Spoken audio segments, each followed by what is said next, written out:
nombor matrik 10 dari B21F1003. Assalamualaikum warahmatullahi wabarakatuh. Nama saya Nafara Aliwa binti Ibrahim. Nama matrik 10 DIB 21F1007. Assalamualaikum warahmatullahi wabarakatuh. Nama saya Nur Fahana binti Abu Semai. Nama matrik 10 DIB 21F1011. Assalamualaikum warahmatullahi wabarakatuh. Nama saya Nur Syakira binti Hamid. Nombor matrik 10 DIB 21F1017.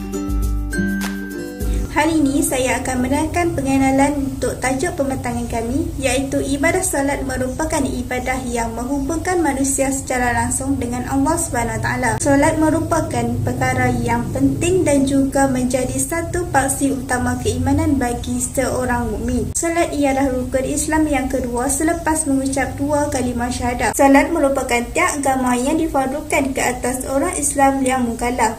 Pendidikan mengenai solat diberikan bermula dari zaman kanak-kanak seawal umur 7 tahun dan dipukul pada umur 10 tahun jika mereka enggan untuk melaksanakan ibadah solat. Sesiapa yang meninggalkan solat seolah-olah dia merobohkan agamanya. Banyak dalil yang menunjukkan kewajipan menunaikan solat boleh didapati daripada Al-Quran dan Al-Hadis. Solat adalah satu ketepatan yang harus dilakukan dan diambil perhatian yang serius oleh setiap mukallaf. Tambah pula, ia merupakan amalan yang pertama sekali dihitung.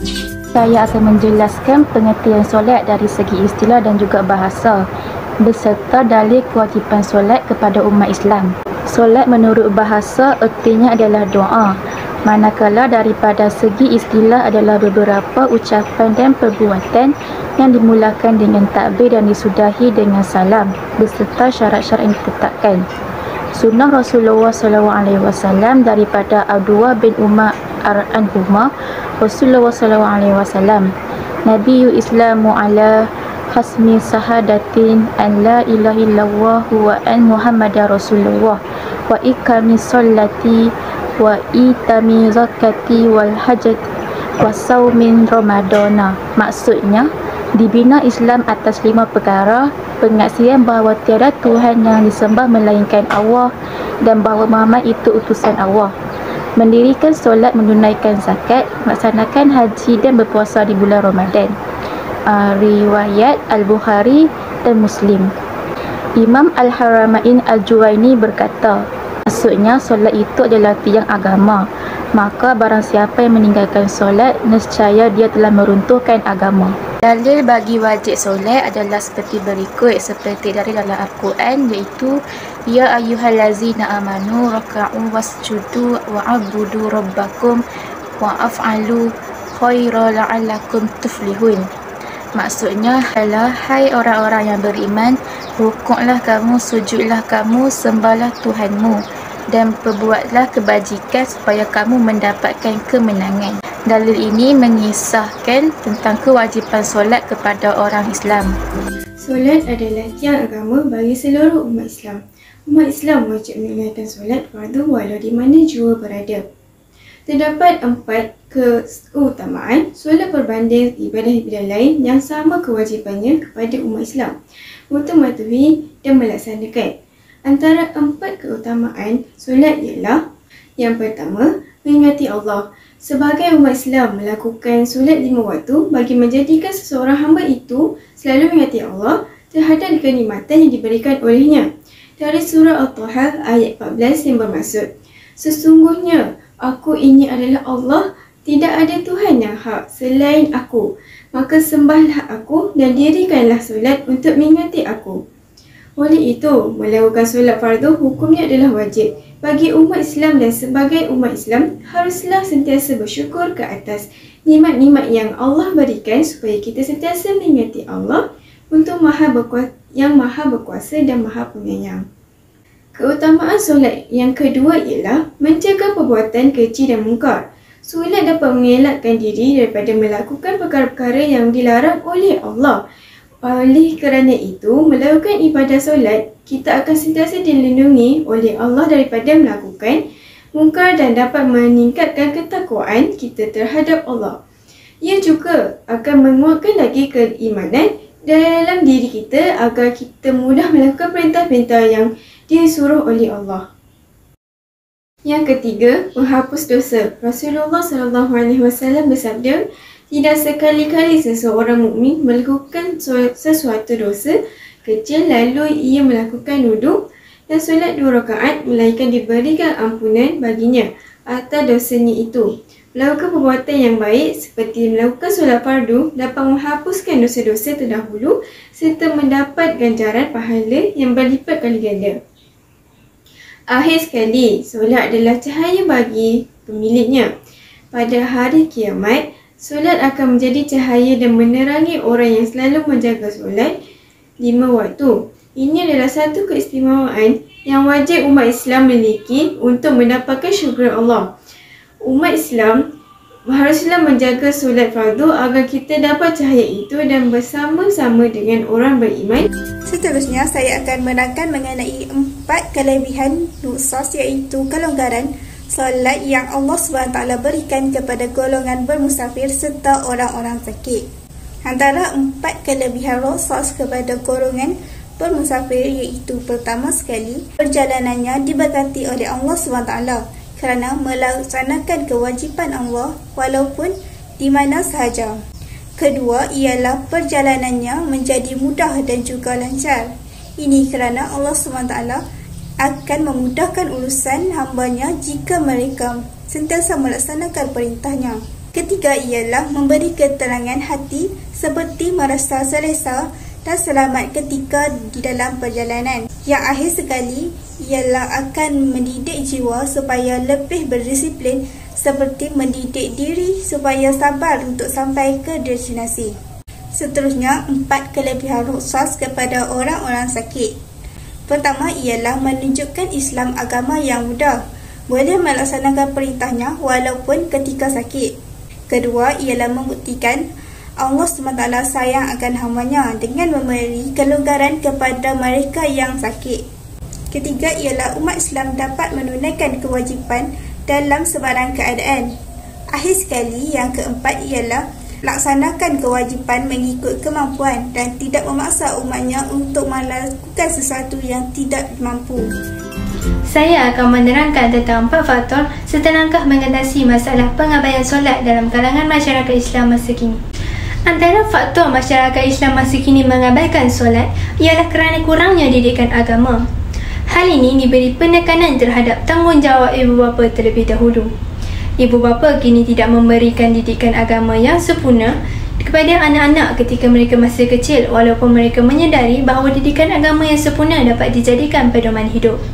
Hal ini menyebabkan pengetahuan agama anak-anak agak cetek dan masih tidak dapat membezakan mengenai perkara yang baik dengan perkara yang buruk, dan akhirnya menyebabkan mereka mudah terjerumus dengan anasi-anasi yang tidak berfaedah. Anak-anak yang kurang didikan agama lebih gemar menghabiskan masa lapang mereka di pusat cyber ataupun di pusat permainan video selepas pulang dari sekolah. Sepatutnya, kesempatan yang ada sebaiknya digunakan untuk menunaikan solat. Tambahan pula, anak-anak akan memandang remeh tentang kewajipan solat dan akan sering mengabaikan tanggungjawab mereka untuk menunaikan solat. Sudah terang lagi bersuluh, hal ini demikian akan melahirkan generasi anak-anak yang kurang berakhlak dan moral dalam kehidupan mereka kerana mengingkari perintah Allah SWT. Faktor kedua adalah kerana mereka tidak takut dengan siksaan api neraka. Masyarakat yang tidak takut dengan siksaan api neraka juga merupakan faktor utama pengabaian solat. Seperti yang kita sedia maklum bahawa barang sesiapa yang meninggalkan solat akan menerima balasan neraka dan barang sesiapa yang melaksanakan solat akan menerima ganjaran syurga. Namun, masyarakat masa kini seperti tidak takut dengan janji dan juga balasan dari Allah SWT. Hal ini kerana kurangnya pengetahuan agama tentang kepentingan solat itu sendiri. Mereka tidak takut dengan balasan api neraka yang telah dijanjikan oleh Allah SWT di dalam Al-Quran oleh kerana sudah merasai kenikmatan dunia dan hasutan hawa nafsu. Faktor ketiga ialah lalai dengan hiburan dunia. Islam ialah agama yang sesuai dengan fitrah. Fitrah manusia perlukan hiburan dalam kehidupan. Hiburan ialah sesuatu yang boleh menggembirakan hati, merehatkan minda dan menyenangkan jiwa. Walaupun Islam tidak melarang mengenai soal hiburan, tetapi perlulah kita ingat bahawa Islam tidaklah membuka ruang hiburan dengan seluas-luasnya sehingga tidak ada batasan sama sekali. Dalam kita seronok melakukan hiburan, namun janganlah kita lupa akan tanggungjawab kita sebagai makhluk Allah untuk menunaikan solat. Islam tidak menyekat umatnya mencari hiburan selagi mana tidak keluar daripada batas syarak dan tidak lalai daripada melaksanakan perintah agama. Oleh yang demikian, kesehadaan sangatlah penting dalam usaha untuk mencari hiburan. Faktor keempat adalah terlalu sibuk mengejar kekayaan dunia. Allah Subhanahu Wa Taala tidak melarang umatnya daripada mengejar kekayaan dunia. Dalam konteks ekonomi yang kurang stabil di Malaysia pada masa kini, kita dapat lihat bahawa ramai yang bertukus lumus untuk mencari rezeki. Kehidupan yang stabil akan menjadi goyah kerana pecinta dunia sentiasa memikirkan bagaimana caranya untuk memperbanyakkan dan mengumpul harta sehingga mengabaikan tanggungjawab mereka terhadap agama. Tahukah anda, Imam Bukhari meriwayatkan satu hadis dari Abu Hurairah bahawa Nabi SAW berkata, menjadi kaya memanglah tidak salah, tetapi menempatkan kekayaan pada hati tidaklah dianjurkan. Dapat dirumuskan bahawa Islam menganjurkan keseimbangan dalam menyikapi kehidupan dunia dan akhirat. Tidak berlebihan pada dunia, sebaliknya juga tidak berlebihan pada akhirat. Seterusnya ialah langkah bagi mengatasi masalah pengabaian solat. Dalam hal ini, ibu bapa memainkan peranan yang penting dalam mendidik dan mengajar anak untuk menunaikan solat ketika mereka masih kecil. Jika anak-anak enggan menunaikan solat, ibu bapa perlu mengambil tindakan dengan mengenakan hukuman yang setimpal sebagai pengajaran agar mereka tidak meninggalkan solat lagi. Langkah kedua ialah setiap masyarakat perlulah mendalami dan mempelajari ilmu agama yang secukupnya dan mempraktikkannya di dalam kehidupan seharian. Contohnya, kita boleh mendalami ilmu dengan mendengar ceramah tentang kewajipan solat dan kesan meninggalkan solat. Selain itu, kita juga perlulah mendekatkan diri dengan kawan yang baik, terutamanya golongan yang soleh atau solehah.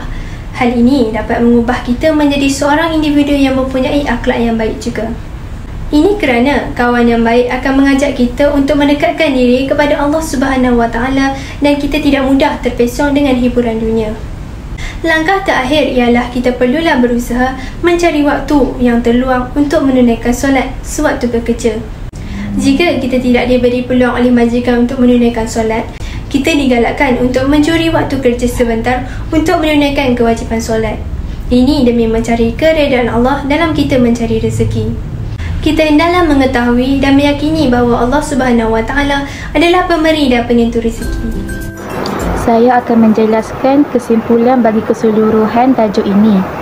Kesimpulannya adalah banyak di antara mereka yang memahami bahawa sembahyang itu wajib, tetapi tidak mengambil indah untuk mendirikan ibadah tersebut. Di antara mereka banyak yang lebih menitik beratkan amalan kenduri kendara, kenduri arwah dan juga majlis potong jambul. Ia seperti seumpamanya yang tidak berupaya penting berbanding dengan usaha untuk menyediakan diri dan keluarga untuk mendirikan solat. Pada hakikatnya, sembahyang adalah urusan ketenteraman jiwa. Sembahyang mengandungi rangkaian doa, ucapan kesyukuran, puji-pujian, juga susunan kata-kata, lambang pengabdian seseorang hamba kepada Tuhan. Sembahyang adalah penghubung di antara seorang hamba dengan Tuhannya. Hanya orang beriman yang dapat melakukannya dengan khusyuk dan tawaduk. Sembahyang merupakan urusan ketenteraman jiwa. Hasil daripadanya ialah keluhuran budi dan pembentukan pribadi yang mencetuskan ketenangan puncak segala kejayaan dan petanda kebahagiaan di dunia dan di akhirat. Ini merupakan lampiran-lampiran yang telah disediakan. Berikut merupakan sumber rujukan yang kami peroleh semasa melaksanakan tugasan ini.